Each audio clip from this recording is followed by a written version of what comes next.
ये सब क्या चल रहा है? पहले आप बताइए, ये खून के निशान आपके साड़ी पे कहां से आए? ये सर, एविडेंस को बैग में डालो। ये सब क्या हो रहा है? मेरे हस्बैंड कहाँ है? प्लीज मुझे नाटक अच्छा कर लेती हैं आप। नाटक? कैसा नाटक? देखिए, आप ना मुझे मेरे हस्बैंड को फोन करने दीजिए। हम लोग ना यहाँ हमारी एनिवर्सरी सेलिब्रेट करने आए थे। और ये खून के निशान? ठीक है, मुझे नहीं पता कहाँ से लगे। मैं सवेरे उठी और मैंने देखा तो ये हमें रंजन अवस्थी जी की जली हुई लाश रिसोर्ट के पास वाले जंगल में मिली। एविडेंस दीजिए। और ये हमें डेड बॉडी के पास झाड़ियों में मिला है, जिसमें रंजन अवस्थी का आईडी है और हमारे पास आई विटनेस भी है। नहीं, रंजन नहीं हो सकता। नहीं, आपकी मिसअंडरस्टैंडिंग हुई रहेगी। रंजन नहीं हो सकता। वो तो मेरे साथ था। आप ना प्लीज मुझे उसे फोन करने दीजिए। ये फोन आपके हस्बैंड का है? बोलिए। नम्रता अवस्थी, आपको रंजन के कत्ल के शक में गिरफ्तार किया जाता है। अरेस्ट करो इन्हें। नहीं, मैंने रंजन का खून नहीं किया। अरे मैं सच कह रही हूँ, मैंने रंजन को नहीं मारा। अब ये हम कमरे को सील कर रहे हैं। मैंने कुछ नहीं किया। नम्रता, क्या वाकई में तूने रंजन का मर्डर? लेकिन क्यों? राजश्री, तू भी मुझ पर यकीन नहीं करेगी। अरे मैंने रंजन को नहीं मारा। लेकिन जो डेड बॉडी मिली है उसकी फॉरेंसिक रिपोर्ट मेरे ही लैब में प्रोसेस हुई है। जितने भी सबूत पुलिस को मिले वो रंजन से मैच करते हैं। तेरी बॉडी पे लगा खून रंजन के डीएनए से मैच करता है। जो चाकू मिला है ना, उस पर रंजन का खून लगा है और तेरे फिंगरप्रिंट्स भी मिले हैं। राजश्री, ये सब मैंने नहीं किया। तू मेरा विश्वास कर। एक्चुअली मुझे कुछ याद भी नहीं है। शायद उस रात मैंने ज्यादा पी ली थी। कहीं अल्कोहल के नशे में तो तूने नहीं किया ना? नहीं, रंजन प्यार है मेरा। मैं क्यों मारूंगी उसे? संभाल खुद को।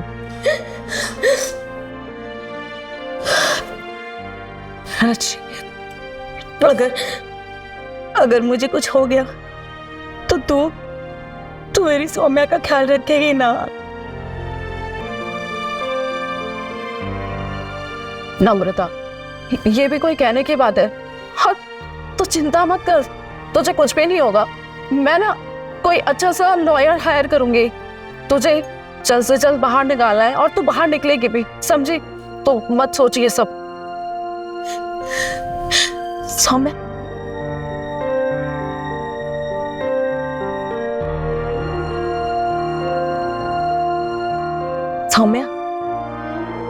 आंटी को ज्यादा तंग मत करना, ठीक है? और ना जैसे आंटी बोले वैसा करना। खाना खा लेना, ठीक है? मम्मा आप जल्दी घर आ जाना। मम्मा जल्दी बाहर आ जाएगी, है ना? और आप लोग मुझसे मिलने आना।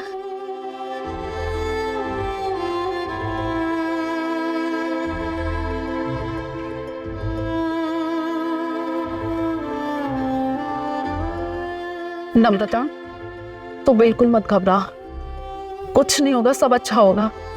तुझसे जल्दी मिलने आएंगे हम। अपना ख्याल रख। चलिए सोम।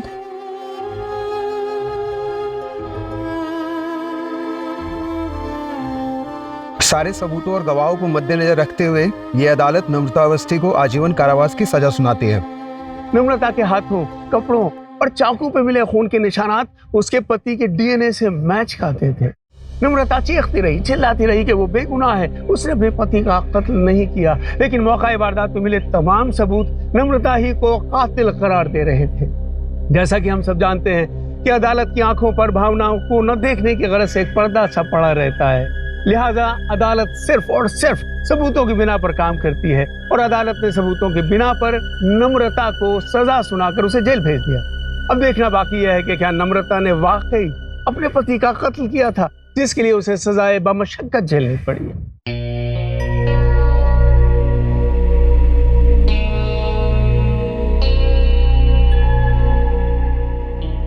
सर वो जेल में सबसे मिलजुल कर रहती थी, और जब वो शुरू में जेल में आई थी बहुत ही रोती थी, बोलती थी कि मैंने अपने हस्बैंड का मर्डर नहीं किया। फिर भी अदालत ने उन्हें सजा सुना दी।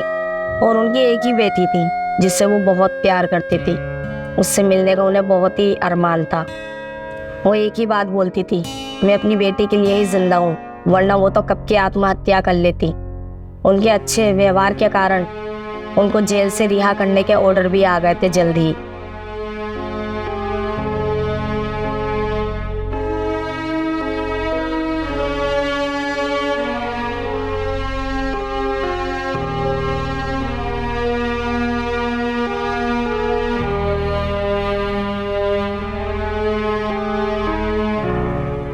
अच्छे आचरण और बर्ताव को मद्देनजर रखते हुए ये अदालत नम्रता अवस्थी को जल्द रिहा करती है।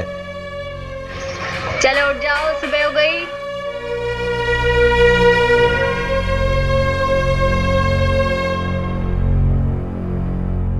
वो रात भर अपने नहीं आई। आज की रात मेरी जिंदगी की सबसे बड़ी रात थी। आज मैं अपनी बेटी से मिलूंगी।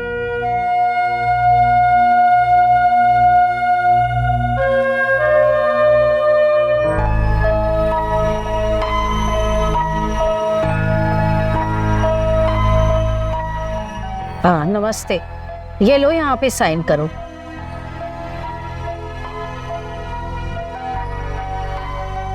ये रहे तुम्हारे कपड़े और ये रहे तुम्हारे 4,790 रुपए जो तुमने यहाँ रह करके काम करके कमाए हैं, ये तुम्हारे हैं।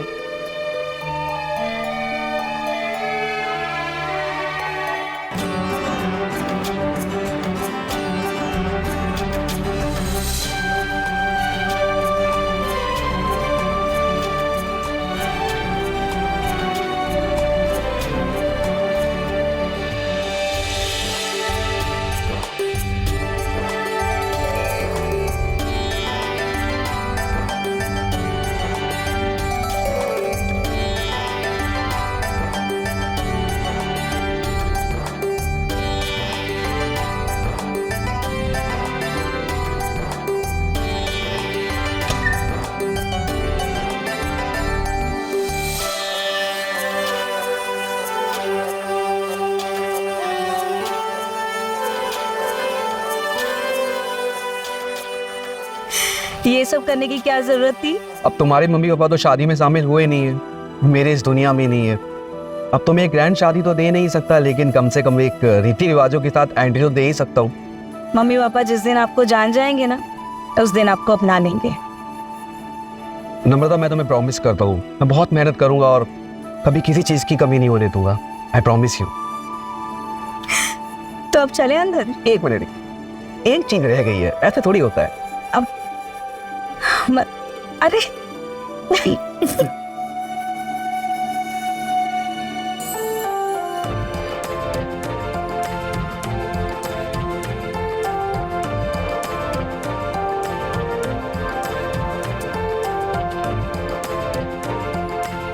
जेल से निकलने के बाद एक एक करके मुझे गुजरे जीवन के वो सारे पल याद आने लगे, जिन पलों ने मेरे जीवन के रास्तों को एक नया मोड़ दिया था।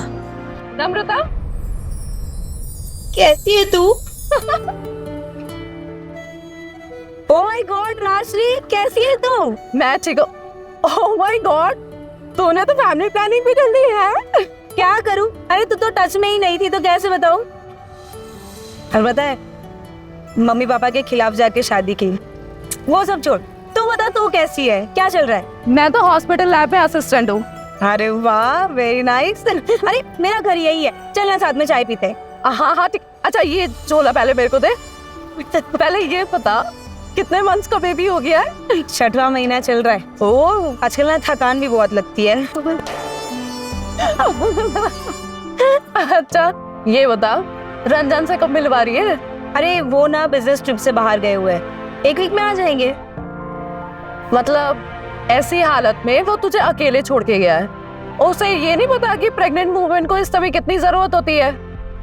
अरे और मैडम, आप अपने पैर देखिए जरा, कितने स्वेल हो रखे हैं। अरे वो तू पहले पैर, अरे नहीं, मैंने कहा था पैर अरे ऊपर कर। उसकी जरूरत नहीं है। राजश्री क्या कर रही है? पैर ऊपर कर। अरे एक तो आप सुनते ना, अरे राजश्री क्या कर रही है?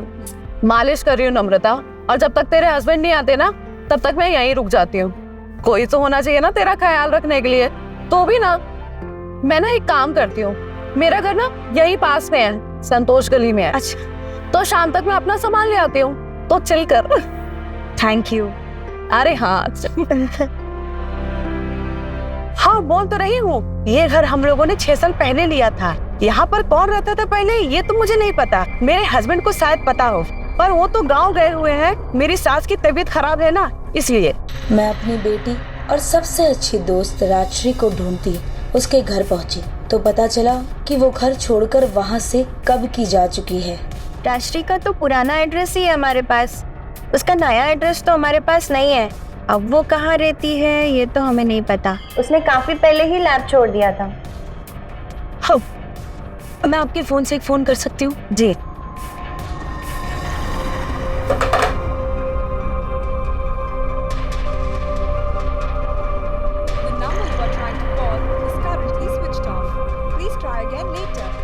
राजश्री का तो फोन भी बंद आ रहा है।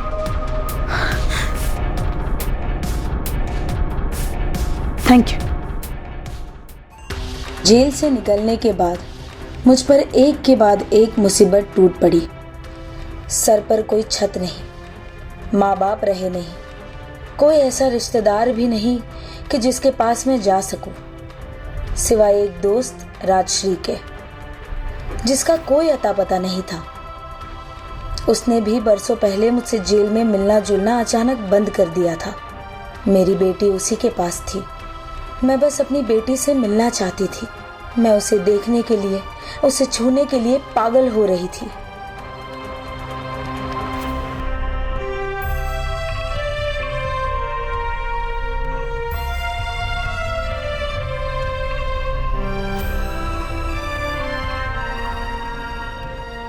शुरू में राजश्री मेरी बेटी को लेकर हर हफ्ते मुझसे मिलने आती थी। मेरी बेटी सौम्या को देखकर मैं अपना सारा दुख भूल जाती थी।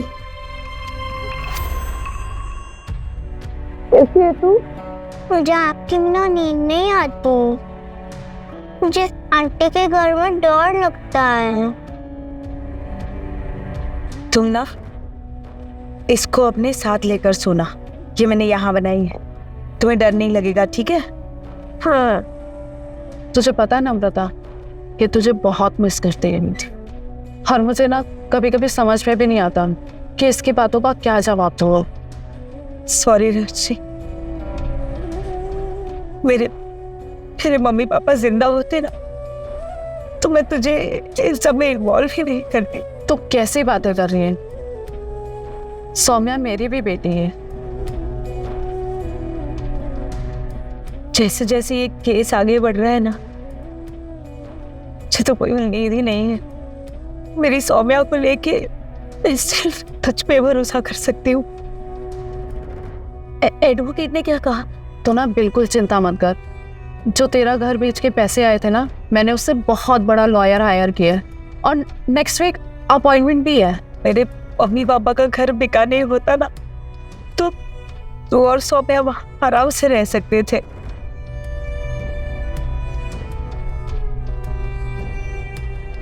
तो ना पागलों वाली बातें मत कर बिल्कुल भी। तो बिल्कुल चिंता मत कर, मैं सब कुछ मैनेज कर लूंगी।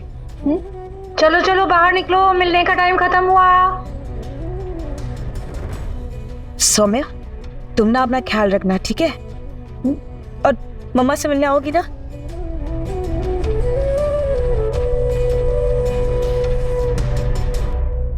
चले सौम्या, अगले हफ्ते मिलने जरूर आना। हाँ? चल मिलती हूँ मैं जल्दी।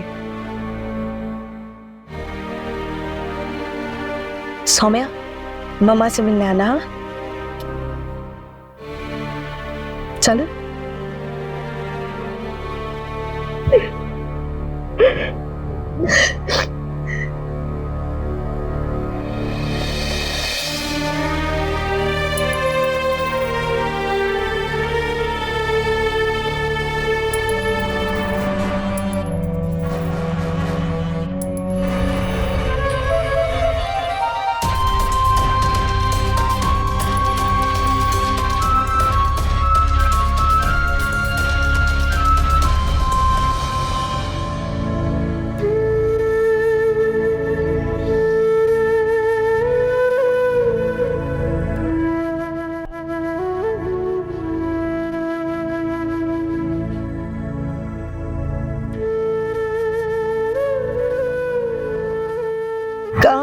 सौम्या? मैं तुझे कहाँ ढूंढूं? आप झूठी हो, आपसे बोलती हो और आती नहीं हो। प्रॉमिस करती हूँ इस बार तुम्हारे बर्थडे पे पक्का घर वापस आ जाऊंगी। सच्ची मम्मा? हाँ। तो ना बिल्कुल भी परेशान मत हो।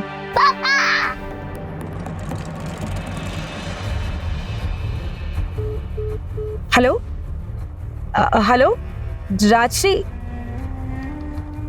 हेलो। अब मैम मैं एक लास्ट फोन कर सकती हूँ, एक ही सिर्फ? सिर्फ एक ही कॉल कर सकते हैं आप।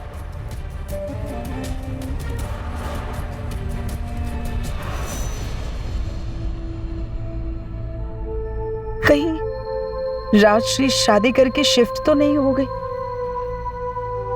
पर उसने मुझे बताया क्यों नहीं?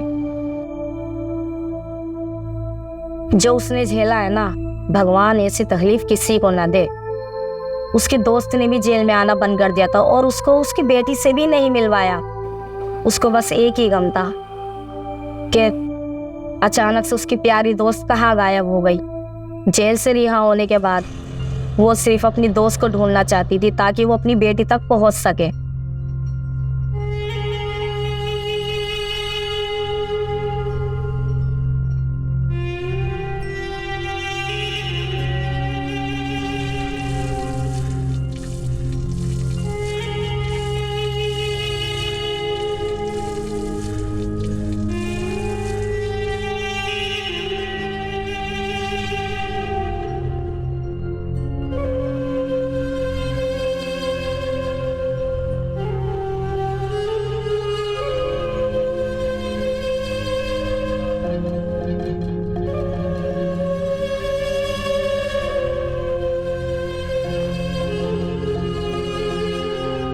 शाम को 5 बजे के बाद आप उसे एमजी रोड पे भेज दीजिए, वहीं मिलूंगा, वहीं रहता हूँ। जी प्लीज बैठिए बैठे।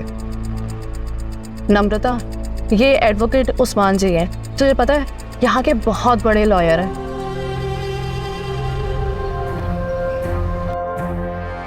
भैया रुकिए रुकिए।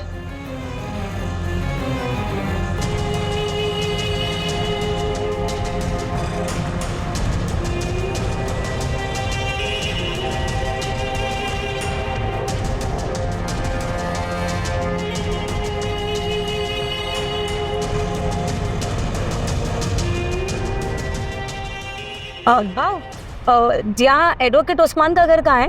एडवोकेट उस्मान? हाँ, यहाँ कोई एडवोकेट उस्मान नहीं है। हाँ एक उस्मान है, लेकिन वो एडवोकेट नहीं है, एक्टिंग विक्टिंग करता है। अरे वाह, ये लॉयर अच्छा है ना? शाम को 5 बजे के बाद उसे एमजी रोड पे भेज दीजिएगा, मैं वहीं मिलूंगा, वहीं रहता हूँ। जी प्लीज बैठिए बैठे। भैया आप साइन कर दीजिए प्लीज। कहाँ से? ये यहाँ पर और जी। नम्रता, ये एडवोकेट उस्मान जी हैं। तुझे पता है यहाँ के बहुत बड़े लॉयर हैं और इन्होंने ना आज तक एक भी केस नहीं हारा है। ओके, आप बिल्कुल भी टेंशन मत लीजिए, आपकी जल्द से जल्द बेल हो जाएगी और आप जल्द से जल्द बाहर होंगे। वैसे नम्रता, तुझे सौम्या के कस्टडी पेपर्स बनवाने की जरूरत नहीं थी। वो ये रंजन का अचानक चले जाना, राजश्री, कभी भी कुछ भी हो सकता है ना। तो सौम्या की कस्टडी अगर मैं तुझे दे दूं ना, तो तू सौम्या की लीगल गार्डियन बन सकती है, बस इसलिए। चलिए ठीक है, फिर मैं निकलता हूँ। जी जी। राजश्री, एक बात करनी थी। हाँ अच्छा राजश्री, उस दिन मैंने सौम्या को फोन पे पापा बोलते सुना, तो एक्चुअली सौम्या रंजन की फोटो देख के उनसे रोज बात करती है और वो उन्हें ना बहुत मिस करती है, इसीलिए। तो उस उस्मान का घर कहाँ है? उस उस्मान का घर मैम राइट में ऊपर साइड है। ठीक है।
एक जंगल में होता है।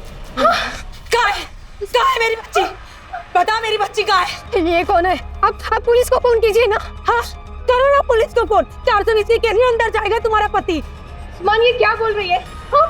आप मैं सब बताता हूँ, चाकू नीचे कर लीजिए, मेरी बच्ची भी यहाँ पे है, मैं रिक्वेस्ट करता हूँ, सब बताता हूँ, आप शांत हो जाइए।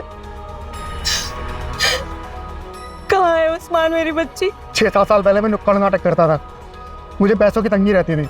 एक दिन वो मैडम आई, उन्होंने बोला कि एडवोकेट का रोल करना है, उसके लिए मुझे पैसे मिलेंगे, बस इसके अलावा मुझे और कुछ नहीं पता, सच बोल रहा हूँ। और वो कस्टडी के पेपर्स जो तुमने मुझसे साइन करवाए थे, वो पेपर शायद असली थे, वो मैडम पहले से बनवा के लेके आई थी। तो राजश्री कहाँ है? मुझे कोई आइडिया नहीं है, मैं उसके बाद उनसे फिर कभी नहीं मिला, सच बोल रहा हूँ मैं। शर्म नहीं आई तुम्हें? हाँ, ऐसा महसूस नहीं हुआ कि मैं गलत कर रहा हूँ ऐसे एडवोकेट बन के? अपनी बेटी के लिए तुम्हें तकलीफ हो रही है, तो मेरी बेटी का क्या? मुझे उन्होंने बोला था ये सब करने के लिए, उन्होंने बोला आपको फांसी होने वाली है और बस एक होप देनी है आपको कि सब कुछ सही हो जाएगा। मुझे बिल्कुल भी आइडिया नहीं था कि क्या अच्छा है क्या बुरा है, मुझे बिल्कुल कुछ नहीं पता था। उन्होंने बोला एडवोकेट की एक्टिंग करनी है और मैं मान गया, सिर्फ पैसों के लिए। ऐसा नहीं हो सकता, राजश्री ऐसा नहीं कर सकती। पता नहीं वो लोग कहाँ होगी, मेरी बच्ची कहाँ होगी, किस हाल में होगी।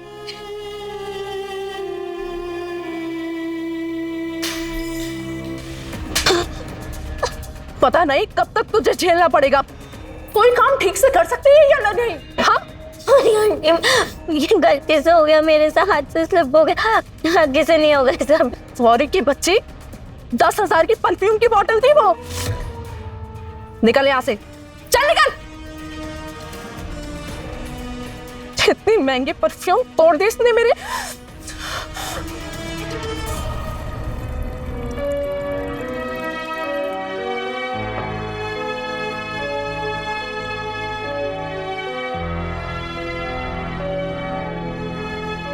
क्या नाम है तुम्हारा? अच्छा नाम है। पता है मेरी बेटी का नाम क्या है? सौम्या। तुम्हें वो भी बिल्कुल तुम्हारे जैसी है।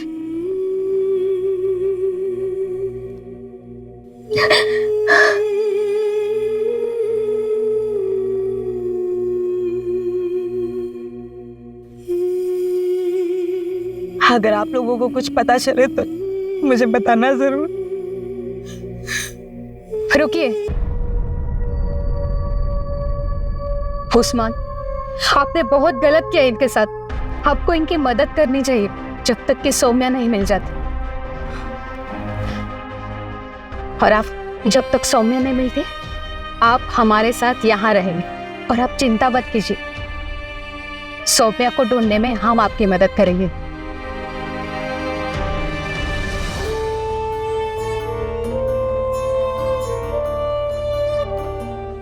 9 बज गए हैं मैडम, अभी तक आपका काम खत्म नहीं हुआ है। कितनी बार कहा है कि 9 बजे से पहले सारा काम कंप्लीट कर लिया कर, लेकिन नहीं। हाँ, और क्या ये कपड़ों को गीला कर दिया है। ये अपना हुलिया बदल और कपड़े चेंज कर, चल जल्दी। ये राजश्री का पूरा नाम क्या है? राजश्री शर्मा। राजश्री शर्मा। हाँ। कहीं भी कुछ भी पता नहीं चल रहा है उस औरत के बारे में, कहीं नहीं है वो। आजकल तो बच्चे भी सोशल मीडिया पे हैं। हाँ। सौम्या के नाम से सर्च करता है ना जी। उस्मान भाई, मेरा जी बहुत घबरा रहा है। राजश्री ने मेरी माँ के जैसे मेरी सेवा की है। नम्रता, क्या पढ़ रही है? नॉवेल पढ़ रही थी। ये क्या ले आई? ये है आपके लिए दूध और ये दवाई जो आपकी हेल्थ में रिकवरी करेगी और आपके स्टिचेस को भी हील करने में मदद करेगी। तो जल्दी से पीजिए। Thank you. कोई वैसे देखो तो क्या पढ़ रही थी आप? कैसी है बुक? मेरी तो फेवरेट है।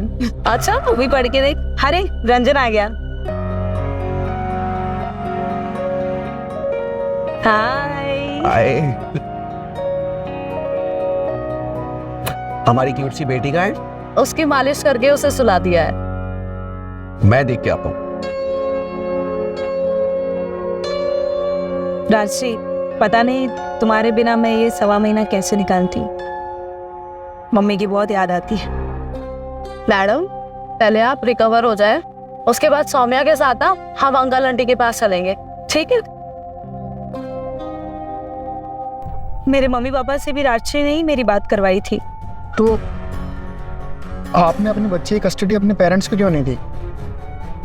सौम्या जब 3 साल की थी तभी मेरे मम्मी पापा एक कार एक्सीडेंट में गुजर गए। तब से राजश्री ही मेरा मायका है और मेरी दोस्त है। तो ऐसे क्या मजबूरी रही होगी कि वो इन 3 सालों में आपसे बिल्कुल मिलने तक नहीं आई? इस सवाल का जवाब तो मैं भी ढूंढ रही हूँ उस्मान भाई। पुलिस स्टेशन चल के पता करते हैं, चलिए।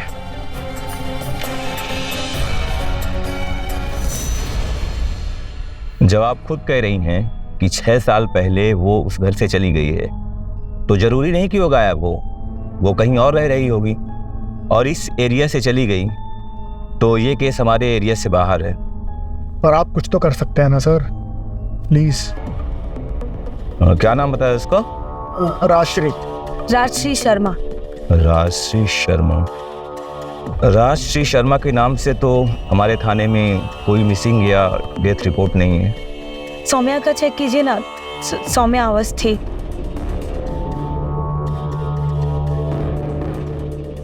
नहीं, सौम्यावस्थी का भी डेटा हमारे पास नहीं है।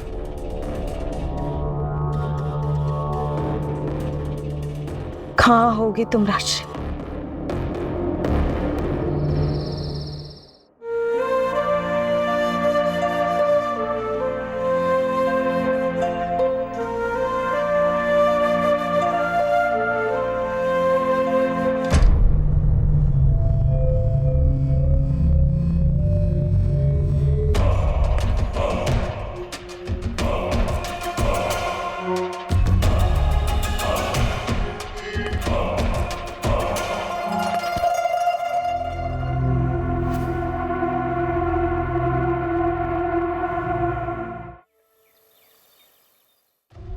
कहीं से कुछ मिल नहीं रहा है, कुछ भी पता नहीं चल रहा है।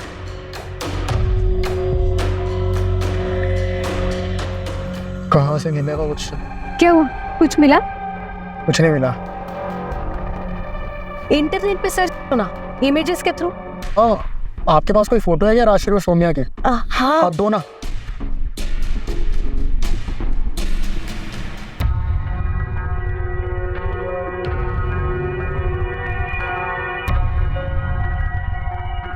कुछ नहीं मिल रहा है। देखो, समय के चलते ना बच्चों का चेहरा बदल जाता है, इसीलिए नहीं मिला होगा। तुम एक काम करो, राजश्री का फोटो अपलोड कर दो। हाँ। उस्मान की मेहनत रंग लाई और आखिर में हमें राजश्री मिल ही गई। वो फैशन शूटिंग और मॉडलिंग का काम कर रही थी। ये तो राजश्री जैसी लग रही है। ऐश्वर्या कपूर? वाह, नाम तो बड़ा जबरदस्त रखा है। ये राजश्री है। अब आगे क्या करना है? आगे फोन दो तुम्हारा। फोन? ये दो। अब तुम क्या कर रही हो, क्या सोच रही हो?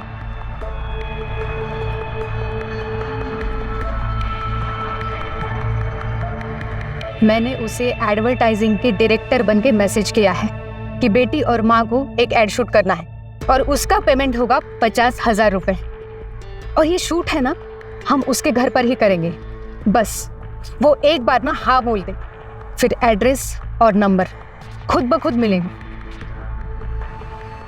और अगर वो राशि ना हुई और उसकी कोई बेटी ना हुई, शूट कहाँ से करेंगे, पैसे कहाँ से लाएंगे? क्या कर रही हो यार तुम? वो तब का तब देखा जाएगा। अभी तो उम्मीद की किरण मिली है ना।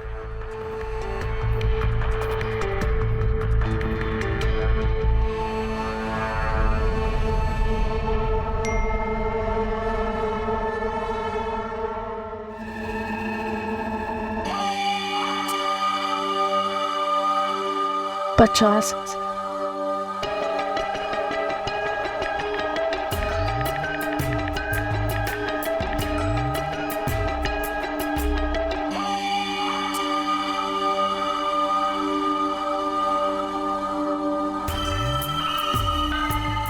सुन, कुछ लोग आएंगे तो उनके सामने ना मुझे मम्मी बोलना, और अगर कोई गड़बड़ हुई ना तो गरम चिमटे से तुझे जला दूंगी, समझी?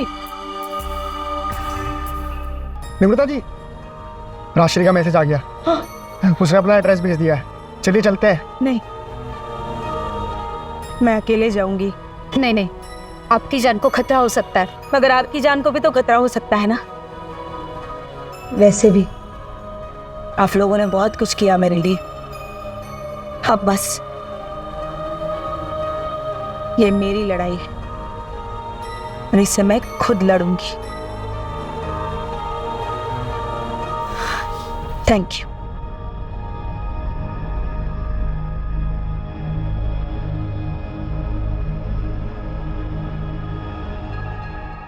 सुन, जब वो लोग आएंगे ना उनके सामने अच्छे से एक्टिंग करना, समझे? क्योंकि वो वीडियो बनाएंगे और तभी हमें पैसे मिलेंगे। और क्या बोलेगी उनके सामने? हाँ, मम्मी। मम्मी।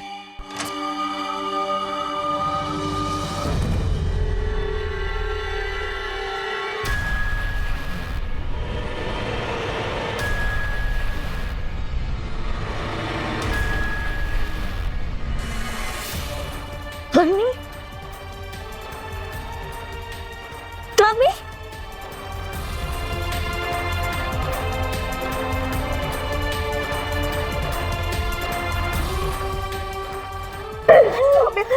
मम्मी, मेरी बच्ची कितनी बड़ी हो गई तू।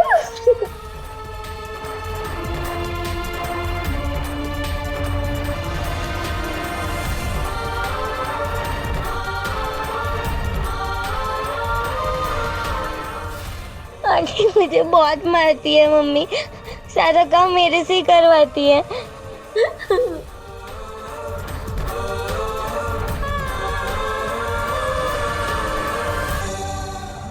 पापा, पापा देखो कौन है, मम्मी वापस आ गई। जिस शख्स को मैंने अपने सामने खड़ा देखा, उसे पहचान कर मैं सर से पांव तक कांप गई। मेरे सामने खुद मेरा पति रंजन खड़ा था, जिसके कत्ल के इल्जाम में मैंने सालों साल जेल काटी थी। एक मरा हुआ इंसान दोबारा जिंदा कैसे हो सकता था? मैं इतने सालों से यही तो कह रही थी कि मैंने अपने पति की हत्या नहीं की, लेकिन किसी ने मेरी नहीं सुनी। रंजन,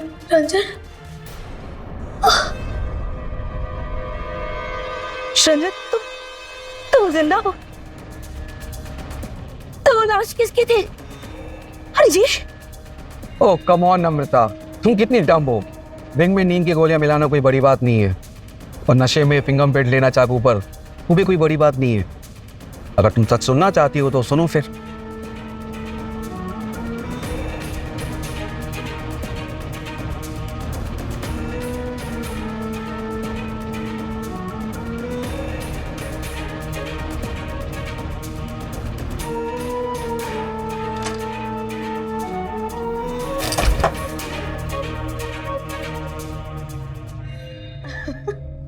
ये सब क्या?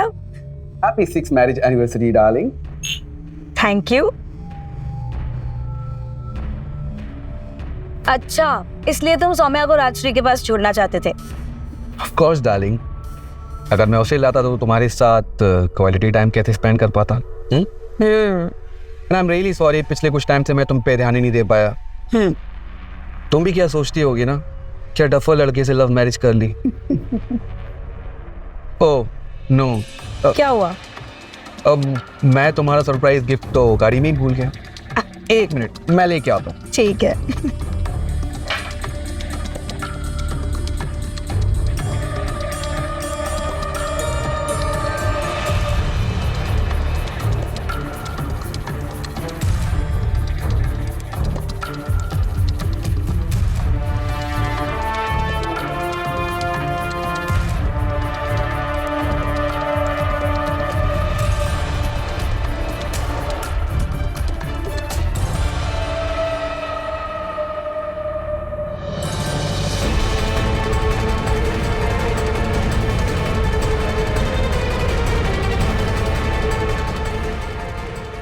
राशि, मैं इसे सपोर्ट देकर खड़ा करता हूँ, तुम इसे चाकू मारो। ताकि फॉरेंसिक में ये आए कि ये चाकू लगने से मरा है। और तुम अपनी लैब में जाकर रिजल्ट चेंज करवा लेना ध्यान से।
वो लाश मेरी नहीं, एक अनजान इंसान की थी जिसको मैंने अपने कपड़े पहनाए थे और अपना वॉलेट भी वहीं छोड़ दिया था, जिससे पुलिस को लगे कि वो मेरी लाश है। वो मेरे खून के इल्जाम में तुम गिरफ्तार हो जाओ और मैं और आश्री हमेशा के लिए साथ रह सके। इतना सब कुछ किया तुमने मेरे साथ, अरे मेरी जिंदगी क्यों बर्बाद की?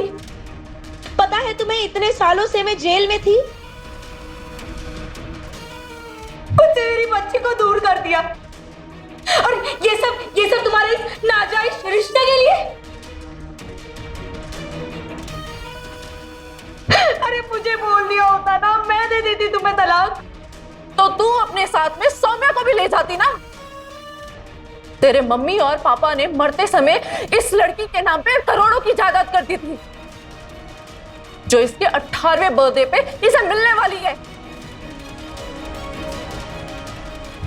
छी, घिन आती है मुझे तुम दोनों पे। चलो सौम्या, अब तुम यहां नहीं रहोगी।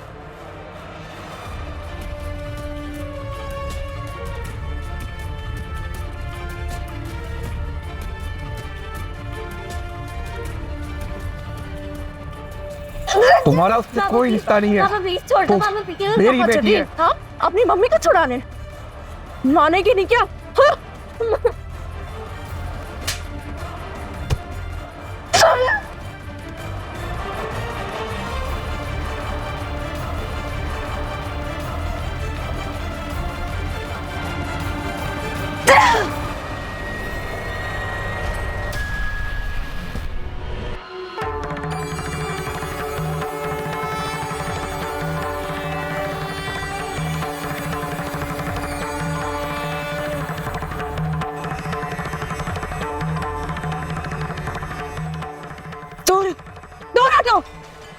दो हटो, मेरी बेटी की नजदीक आने तो मार डालूंगी। सौम्या, सौम्या, सौम्या आंखें खोलो। सौम्या, क्या कर रहे हो? रंजन, रंजन छोड़ो, रंजन, रंजन।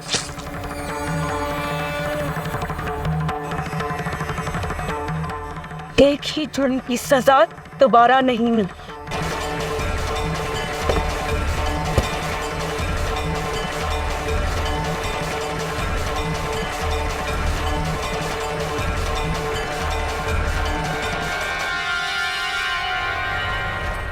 मुझे माफ कर दो, मैंने कुछ भी नहीं किया, मुझे माफ कर दो, मुझे मत मारना, मैंने कुछ भी नहीं किया नम्रता, मैंने कुछ भी नहीं किया।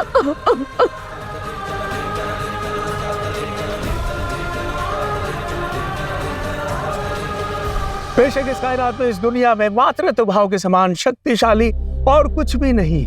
माँ जहाँ एक तरफ प्रेम की मूर्त है, वहीं जरूरत पड़ने पर मासूम और कमजोर से दिखने वाली एक महिला अचानक माँ शक्तिशाली देवी का रौद्र रूप भी धारण कर सकती है। आपने इस कहानी में देखा कि नम्रता किस तरह अपने ऊपर हुए हर जुल्म को, हर सितम को बर्दाश्त करती रही, लेकिन जब उसकी बेटी की सुरक्षा की बात आई तो उसने फिर अपने ही जालिम पति को उसके अंजाम तक पहुंचा दिया। मैं सुहेब इलियासी इसी तरह के एक विशेष प्रोग्राम के साथ आपसे जल्द मुलाकात करूंगा। Thank you so much for watching crime alert. Remember, हमारा मकसद आपकी हिफाजत। Goodbye for now.